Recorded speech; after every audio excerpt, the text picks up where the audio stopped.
You're probably paying for the same artificial intelligence twice right now, and nobody at Notion is going to tell you that. Here's the short answer, the one you came for. Notion AI is mostly a clean interface sitting on top of a general language model, the same kind of model you already pay for if you have a ChatGPT or a Claude subscription. For most solo users, the Notion AI add-on duplicates a tool they already own. There is one honest exception, and we'll get to it. Quick thing before we get into it. This video is sponsored by NBC Canada Inc., and they fix the bookkeeping, disasters, choking trades, and construction businesses so the owner can finally see their numbers and control their cash instead of flying blind. If you run a trades business, they put together a free scorecard that shows you how much money your business is quietly losing, and the link is the first thing in the description. Go grab it. Okay, back to it. So, by the end of this, you'll know exactly when Notion AI is worth the extra line on your bill and when you should turn it off today and keep your money. Stick around, because the part most people get wrong is the exact thing Notion's marketing leans on hardest. Let's start with what Notion AI actually is, because the name does a lot of heavy lifting. When you turn it on, you're not buying some secret in-house brain that Notion built from scratch. You're buying access to a large language model, the same category of technology that powers the popular chatbots, wired directly into your notes and docs. That wiring is the whole pitch. Instead of copying text out of your document, pasting it into a separate chat window, getting an answer, and pasting it back, the AI just lives where your words already are. You highlight a paragraph, ask it to shorten that, and it rewrites it in place. That convenience is real. I'm not going to pretend it isn't, but here's the part nobody puts in the ad. The intelligence doing the actual thinking is a general model, and that same general model is available to you in other places, sometimes for nothing. So the question isn't, is Notion AI smart? It's smart. The real question is whether you're paying a second time for smart you already rented somewhere else. And the billing matters here, so let's be clear about it without inventing numbers. The AI features are an add-on. They sit on top of whatever Notion plan you're already on. Check the current pricing yourself, because it changes, but the structure is the thing to understand. You pay for Notion, then you pay again for the AI layer, then if you also have a separate chatbot subscription, you're paying a third time for the same underlying capability. That stacking is the trap. Now, let's talk about the standalone chatbots, because that's the real comparison. A dedicated tool like ChatGPT or Claude is built to be a general thinking partner. You open it, you talk to it, it talks back, and it'll do almost anything language shaped. Draft an email, explain a contract clause in plain words, brainstorm 20 names for a thing, turn a messy voice memo into clean bullet points, argue both sides of a decision you're stuck on. The standalone tool is the open field, and you're free to roam. Here's the honest, uncomfortable bit for Notion. The standalone chatbot usually has a free tier, a real one. You can do a serious amount of genuine work without paying a cent. The limits exist, and you should check the current ones yourself, but the floor is free, and free is hard to compete with when the paid version is just the same brain in a fancier coat.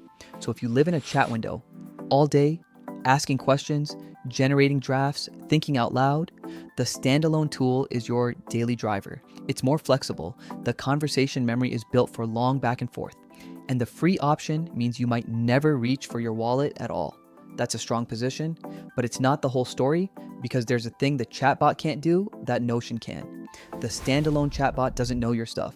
It's brilliant, and it's also a stranger. Every time you open it, you have to explain your project, paste your notes, remind it what you're working on. It has no idea what's in your workspace because it can't see it. Notion AI sees it. That's the genuine edge, and I want to be fair about how real it is.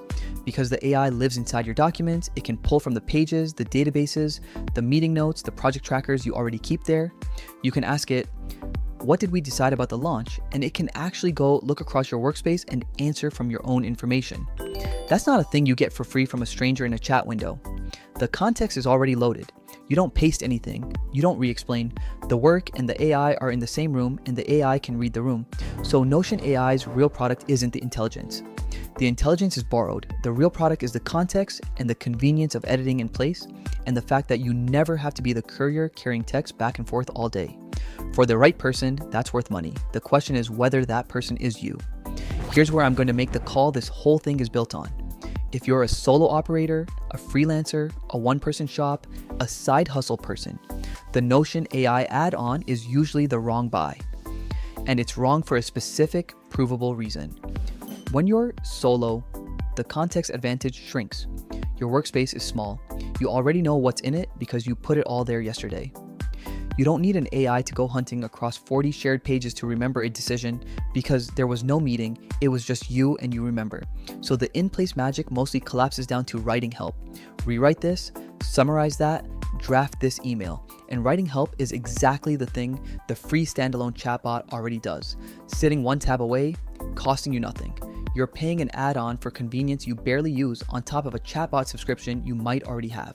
That's a double pay, and solo is where it bites hardest. Let me walk it through with a real example. Say you're a freelance designer. Your Notion is a couple of client pages and a to-do list.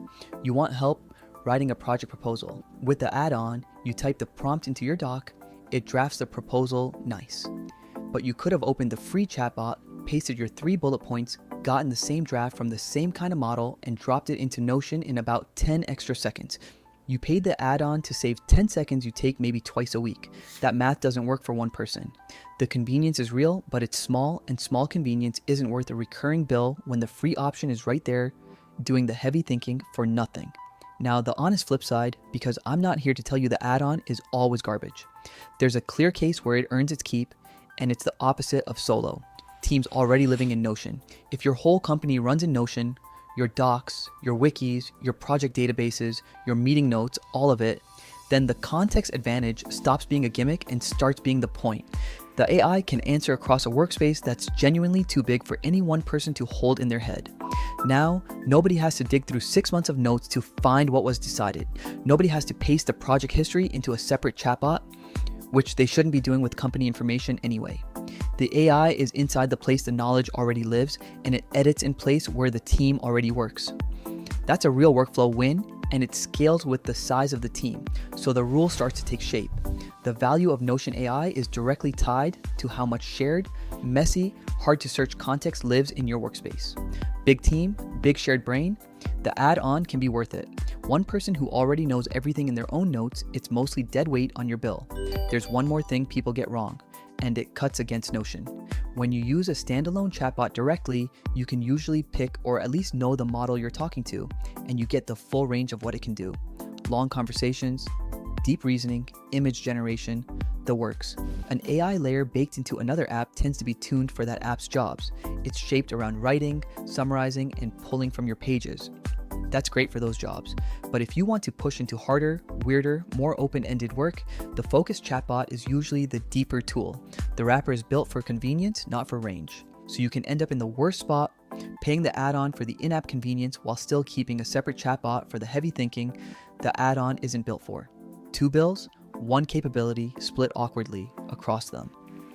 That's the exact thing the angle of this whole video is about, and it's so easy to fall into without noticing. Let me give you the simple test, so you're not guessing. Ask yourself the 3 things. 1, do you already pay for a standalone chatbot, or are you happy on a free tier of one? 2, how much shared, searchable context actually lives in your Notion? Be honest. 3, are you a team, or basically a team of one? If you've got a chatbot already and you're mostly solo, the answer writes itself. Turn the add-on off. You're paying twice for the same brain and barely using the part that's different.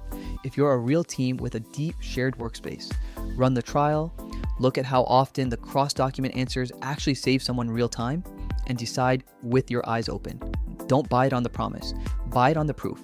And if you're somewhere in the middle, lean toward not paying until the pain of copying and pasting context genuinely bugs you week after week. Let the annoyance earn the upgrade. Most people never actually reach that point. So we've laid out the whole comparison. The borrowed brain, the in-place convenience, the free standalone floor, the context edge for teams, the trap for solo operators, and the quality ceiling of a wrapper. That's the objective picture, all on the table. Honestly, just use ChatGPT Codex in VS Code or Visual Studio and just go with that. You can control your whole computer setup, automations. Use ChatGPT, use Claude. Really, all you need is 1 or 2 LLMs and you will be good to go. All these AI platforms that are coming out like Notion and these harnesses like OpenClaw and Hermes, you can do it all with just Claude code on your computer. So here's the recommendation, clean and decisive. If you're a solo operator, skip the Notion AI add-on, keep your Notion for what it's great at, organizing your stuff, and get your AI from a standalone tool where the free tier already covers most of what you'd ever ask the add-on to do. Don't pay twice for one brain. If you're a team already living inside Notion, the add-on is the one case where it genuinely earns the line on your bill because the shared context is the product and you actually have a lot of it. Trial it, measure it, then commit.